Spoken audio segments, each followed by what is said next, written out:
और राजनांदगांव का गांव हो, चाहे शहर की एक एक बस्ती हो, चाहे शहर की आवश्यकताओं को पूरा करने की बात हो, चाहे वो मेडिकल कॉलेज हो, हॉर्टिकल्चर कॉलेज हो, चाहे कोई भी एजुकेशन सेक्टर की आवश्यकता हो, इन सब चीज़ों को डॉक्टर साहब ने 15 साल के अंदर राजनांदगांव में स्थापित। राजनांदगांव की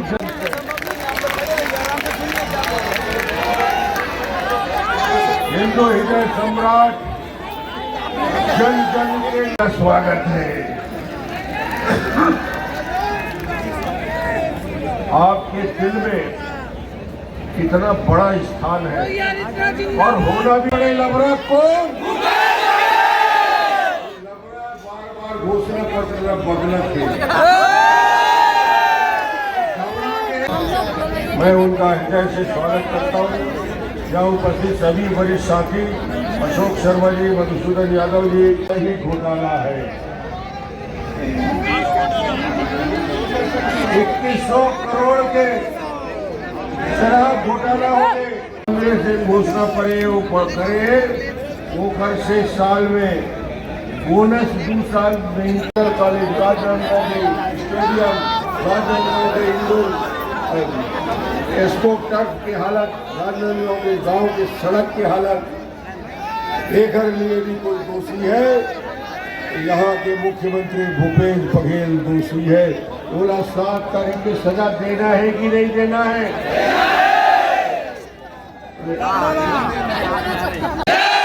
भारत माता की, छत्तीसगढ़ महतारी की, छत्तीसगढ़ महतारी की, दंतेश्वरी माता की, दंतेश्वरी माता की, शीतला माता की, शीतला माता की, बुढ़ा देव की, बुढ़ा देव। भारी संख्या में उपस्थित सभी उपस्थित भाइयों और बहनों,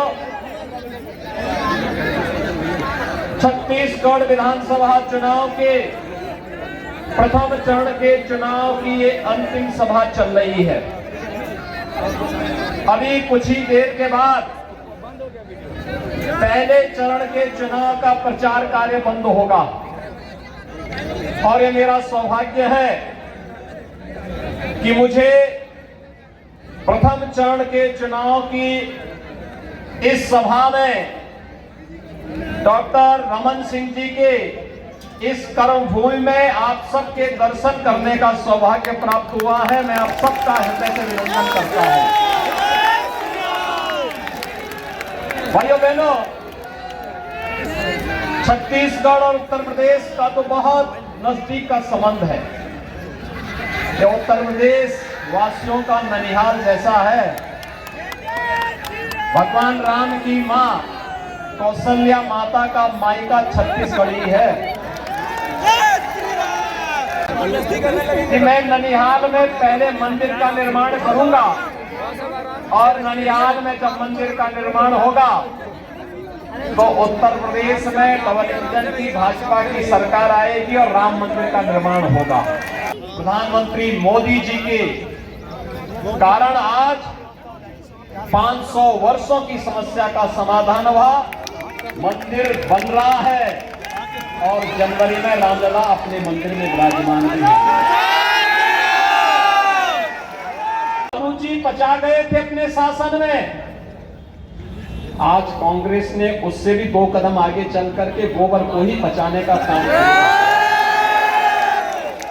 इतना बड़ा घोटाला, कोयला घोटाला, युवाओं को मिलने वाली नौकरी में घोटाला, खनन का घोटाला और घोटाले पे घोटाले की ये सरकार किस हद तक कार्य करना प्रारंभ कर दी है।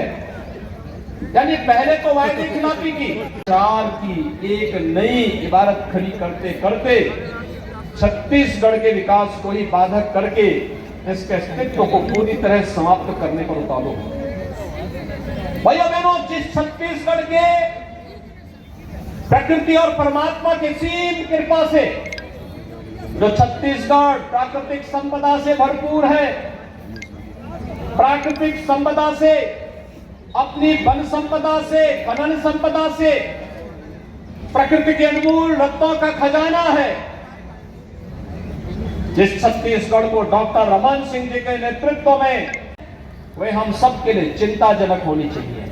और भाइयों बहनों, एक और मोदी जी विकास के लिए पैसा भेज रहे हैं।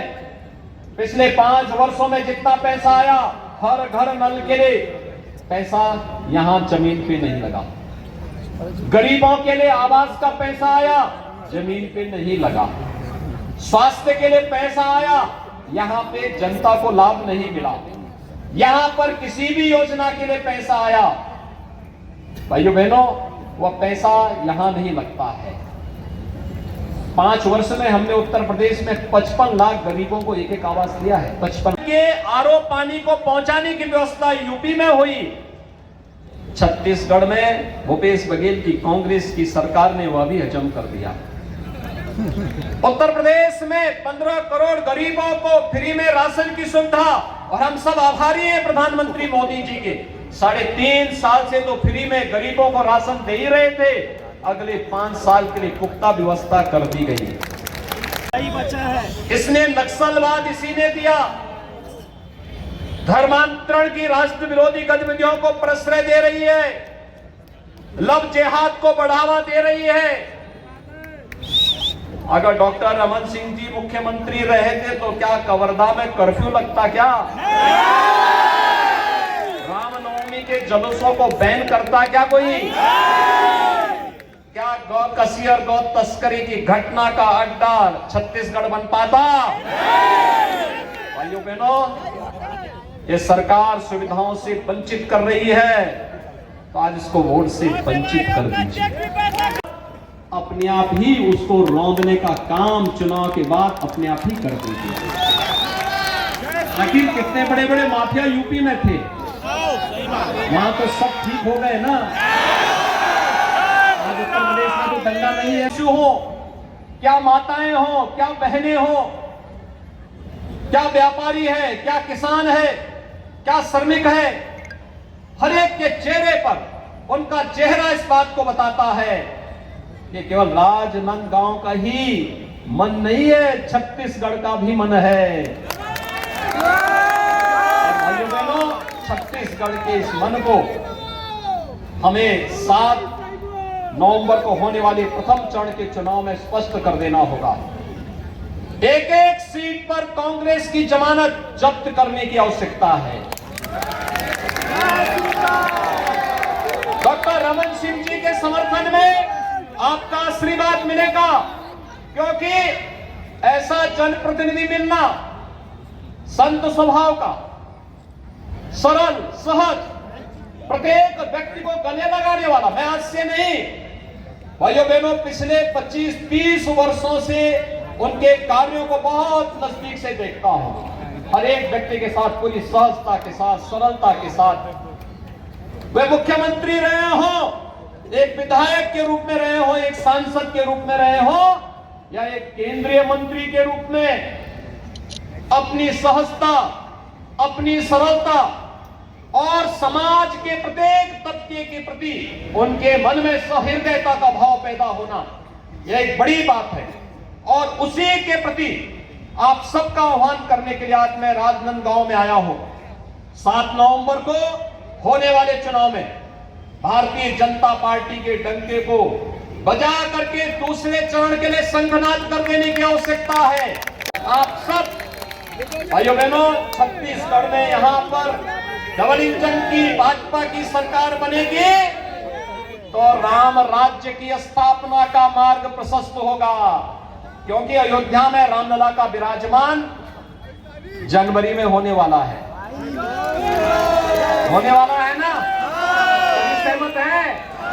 सभी सहमत है? तो भाइयों बहनों, उत्तर प्रदेश और देश की खुशी से ज्यादा खुशी तो ननिहाल वालों को होनी चाहिए। सहमत है? उनके पुत्र भुवनेश्वर साहू की हत्या कर दी गई क्योंकि उसने लव जिहाद के खिलाफ आवाज उठाई थी। उसने लव जिहाद के खिलाफ वहां पे आवाज उठाई। जय श्री राम, जय श्री राम।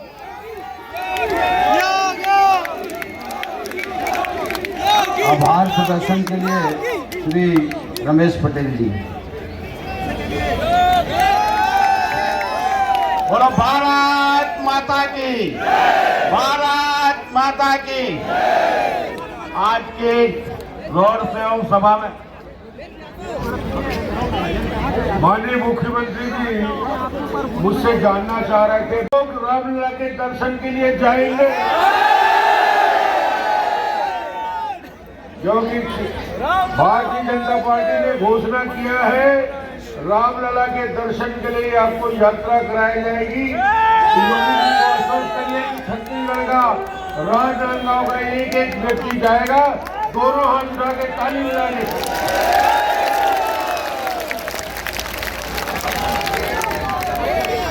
बोलो भारत माता की। आज के इस रोड शो और